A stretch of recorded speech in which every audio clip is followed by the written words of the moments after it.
Ia, faly miarabanao amin'ny anaran'i Jesosy indray aho raha tonga soamantsara eto amin'ity fandarana mahafinaritra ity.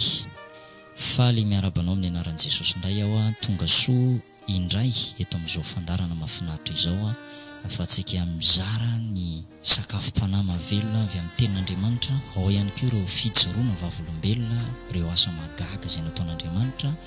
Izay moa tena hifampizarana eto amin'ity fandarana mahafinaritra mivavaka amin'ny fanahy sy ny fahamarinana ity.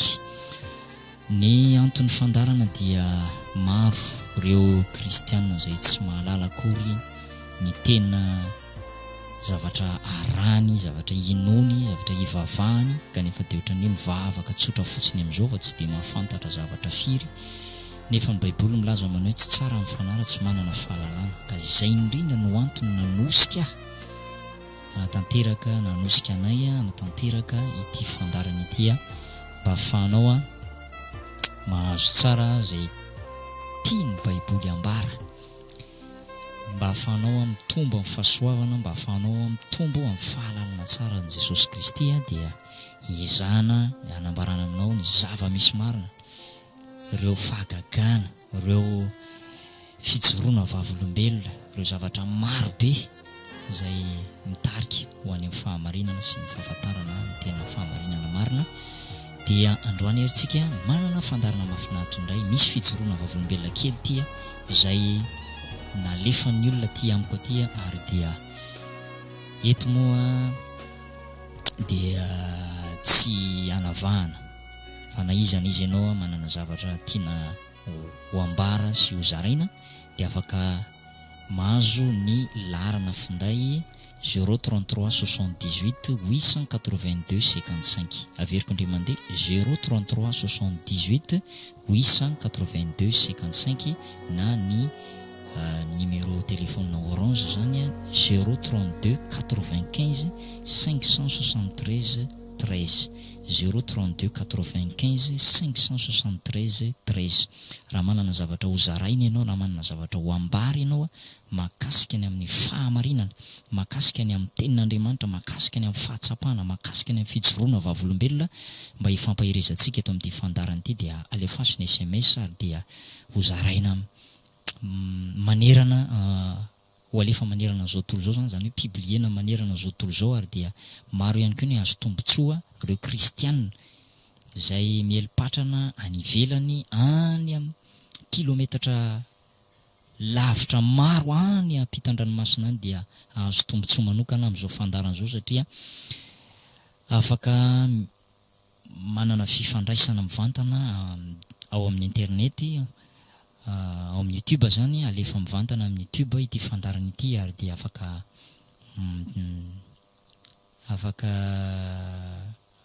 misurfa zany ianao dia mahita, afaka mijery, afaka miaino mivantana ity fandarana ity.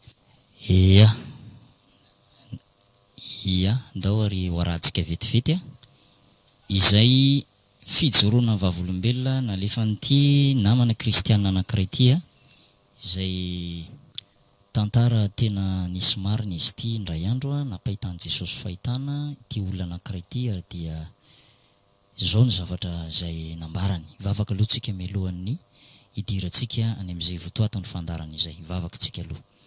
Ray masina tsara indrindra misaotra anao izay nanomezanao anay indray ity fandarana mahafinaritra mivavaka amin'ny fanahy sy ny fahamarinana ity. Raha io ianao tokoa dia mitady olona hivavaka aminao toy izany no voalazan'ny teninao. Jaona toko fa 4:7 4:20 fa ny raiko dia mitady olona hivavaka aminy amin'ny fanahy sy ny fahamarinana ho ny teninao. Ka dia tahieo ny olona tsirairay avy izay manaraka mivantana, tahieo ny olona tsirairay avy izay miezaka ihany koa manaraka izao fandarana izao dia ianao ny hitahan'izao fandarana izao lasa lavitra Andriamanitra ary hamangany tsirairay avy na ny ampitan-dranomasina na eto toerana eto Madagasikara izany na ny amorontsiraka rehetrarehetra any dia hamangany tsirairay avy ianao atongavany amin'ny fahalalana ny marina. Tsy tsara tokoa ny fanara tsy manam-pahalalana volazan'ny teninao ary ringana ny olona no tsy fampiany fahalalana, ka izany indrindra Andriamanitra no antony nananganana indray izao fandarana izao mba ahafahana mizara, ahafahana mifanerasera, mifampahery, mifanoro hevitra fampivavaka eto amin'ity fandarana ity. Misaotra indrindra Andriamanitra fa tsara ianao amin'ny anaranao Jesosy nanaovana sy nitanterahana izany mivavaka izany. Misaotra raha eo. Halleluja. Amen. Dia afaka alefanao SMS zany amin'ny numéro izay nilazaiko tao aminao io ny zavatra izay mahaliana na zavatra tena nisy marina tsara fa resaka réalité no ambara eto, resaka fahamarinana izany dia miezaka mba zavatra tena tombona tsara, zavatra tena marina, voamarina ara baiboly, voamarina araka ny fahatsapana marina ary azo tarafina ihany koa hoe tena zavatra marina zany. Izay ary no ela fa dia omenanao ary ty fijoroana vavolombelona ity izay avy tao amin'ny ity zany dia le anaran'le olona nandefa zany Razafy Mahaleo Rémy.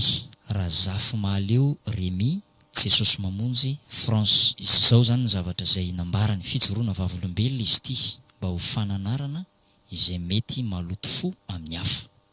Izao ny zavatra nambarany.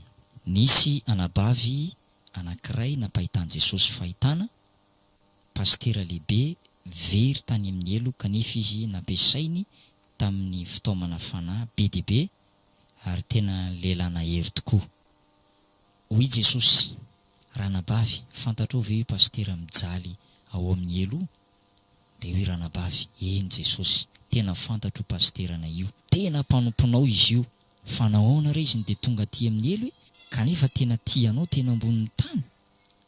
Hoy Jesosy, mandehana ianao manontany azy zao dia avaliny ianao ny antony atonga azy ho tonga aty amin'ny elo. Dia hoy ranabavy, pastera, fantatrao ve aho? Dia hoe pastera very tao amin'ny elo zany, ranabavy, tena fantatro ianao satria ondry ny tandremako. Dia hoe le ranabavy nanontany an'le pastera, nahoana ianao no tonga aty kanefa tena olona mpitaona fanahy sady olona tena tian'ny tompo ianao io? Dia hoe le pastera, tadidinao ve nisy pastera niady tamiko ny ray fiangonana tamintsika teny ambonin'ny tany? Nefa mela tokoa izahay kanefa tsy tena namela azy tamin'ny foko manontolo aho. Maty tampoka kanefa aho ary dia izao tonga aty amin'ny elo sy mijaly ety mandrakizay izao. Izay zany fandehan'le tantara. Raha jerevana zany ny fandehan'ity tantara ity dia izao nisy anabavy anankiray izay tsy nitonona moa le anaran'le anabavy eto sœur anankiray zany, tsy nitonona ny anarany. Napahitan Jesosy ny elo izy ndray andro ary dia izao no nambarany Jesosy, ranabavy, fantatrao ve io pastera mijaly ao amin'ny elo? Dia hoy ranabavy io zany taminy, eny Jesosy, tena fantatro pastera anay mihitsy io. Dia fa maninona ary izy io no tonga aty amin'ny elo? Hoy le anabavy zany, nefa tena io nge tena nanompo anao tena tianao tena ambonin'ny tany. Dia hoy Jesosy, mandehana ange ianao manontany azy dia avaliny ianao izay antony natonga azy aty amin'ny elo. Dia hoy le ranabavy zany, mandehana ange ianao manontany azy dia avaliny ianao izay zavatra natonga azy tany aty amin'ny elo. Hoy Jesosy tamin'le anabavy. Dia hoy Jesosy tamin'le vehivavy namaly azy, nanontany azy sady niteny taminy mba handeha anontany an'io pastera izay very tao amin'ny elo. Hoy Jesosy, mandehana ange ianao manontany azy dia avaliny ianao ny antony natonga azy aty amin'ny elo. Dia hoy ranabavy, pastera, fantatrao ve aho? Dia namaly le pastera very tao amin'ny elo hoe, tena fantatro ianao sady ondry ny tandremako. Dia mbola nanontany ihany ranabavy, nahoana ianao tonga aty amin'ny elo? Nahoana ianao nefa ianao tena mpitaona fanahy sady tena olona tian'ny tompo? Dia hoy le pastera, tsy zany ange izy natongavako taty fa nisy pastera niady tamiko izy tao amin'ny fiangonana ary dia avy eo zay izy dia mifamela, nefa zaho tsy namela azy tamin'ny foko manontolo. Dia omen'le mpandefa n'ity fijoroana vavolombelona ity zany ny soratra masina hoe Matthieu 9:15, misy diso kely hoe Matthieu 9:5 fa tsy 9:15. Matthieu 9:15, sambatra ny madio am-po fa izy no ahita an'Andriamanitra. Zany hoe zany raha tianao zany ahita an'Andriamanitra, raha tianao niditra amin'ny fanjakan'ny lanitra dia mila mamela ny hafa ihany koa ianao. Izay ilay vavaka nampianarin'ny Tompo hoe mamela ny elokay tahaka an'izay meloka taminay. Ianao zany rehefa mamela ny hafa dia mba avelan'Andriamanitra koa ny eloko na firy fahotana vitanao dia mba mamela ny eloko koa Andriamanitra, fa raha tsy mamela ny hafa ianao ry havana efa hiditra ny tokony atao sady tsika. Satria ny fandarantsika moa tsy lava fa fohifohy ihany.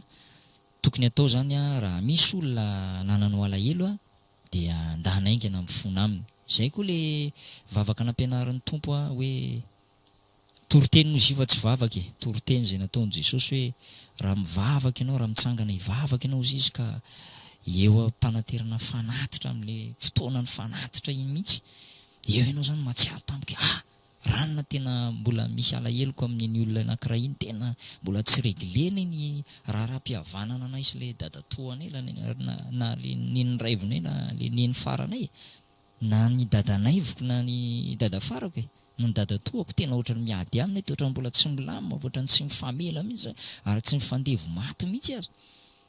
Ry havana, hoy Jesosy manao hoe raha eo ianao eo am-panaterana fanatitra, ny fivavahana zany dia tsy fombafomba mpivavahana mihitsy nidirana fanjakan'ny lanitra fa mifankatoavana ny ten'Andriamanitra.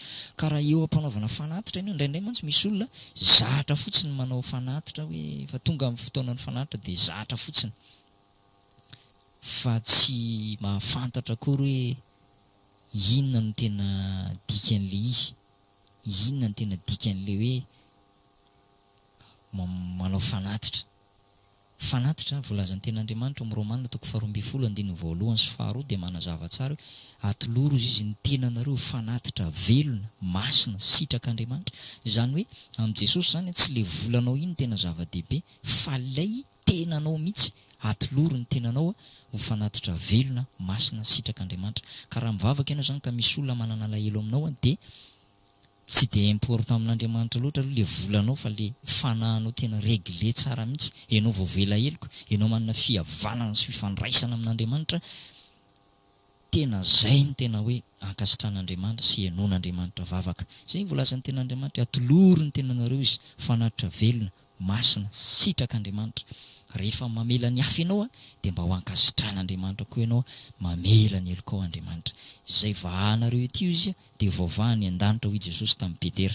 Rehefa ianao zany mamela ny eloko ny olona anankiray ety ambony tany dia voavela koa izy any an-danitra. Fa raha ianao tsy mamela azy ety ambony tany dia tsy voavela rehefa tonga any an-danitra. Zay na tonga an'ity pastera ty very tany amin'ny elo satria tsy navelan'Andriamanitra koa ny elony dia very izy. Ary iny tena mampatahotra ry havana rehefa mivavaka amin'Andriamanitra, ity resaka tsy famelan-keloka ity heverin'ny olona tsinotsinona fa tena fahotana goavana be io, tena fahotana goavana be mihitsy io. Koa izay ary mifandaram-potoanantsika androany, lesona lehibe izay niraisintsika androany izay mahaiza mamela ny eloky ny hafa ianao. Raha misy olona tadidinao hoe tena niady taminao ary tsy mifampiteny aminao dia tena teneny mihitsy izy hoe tena tsy tafandrimandry ny fanahiko efa tonga aty aminao. Eny ry havana, ianao tokoa ny rehefa mandadilady any amin'ilay olona dia mety tenenina hoe resy ianao hoe fanahoana tsy mbola olona tsy manana azo, olona tsy manana azo an-damosiny, olona resy ay nanaiky ihany ay mba miseho zao nefa zao hoe mety tenitenen'ny olona tokoa ianao ry havana, kanefa zay ny lalana azona famelan-keloko hidiranao amin'ny fiainana mandrakizay dia tsy mampaninina fa aloavy zay tokony aloha, amboary zay tokony amboarina, regleo zay tokony reglena, ndana mifamela. Fa zay ny tena zava-dehibe. Farany amaranako azy dia ity, misy tantara marina ity ary natrehako maso misy ity zavatra ity. Eto moa dia eto mifandarantsika hoe mivavaka amin'ny fanahy sy ny fahamarinana dia zavatra tena nisy marina no ambara. Ray andro raha nantsona izahay, nisy maromaro zay mivavaka ho an'ny olona anankiray, vehivavy izy io, renim-pianakaviana. Zao ny zavatra niseho rehefa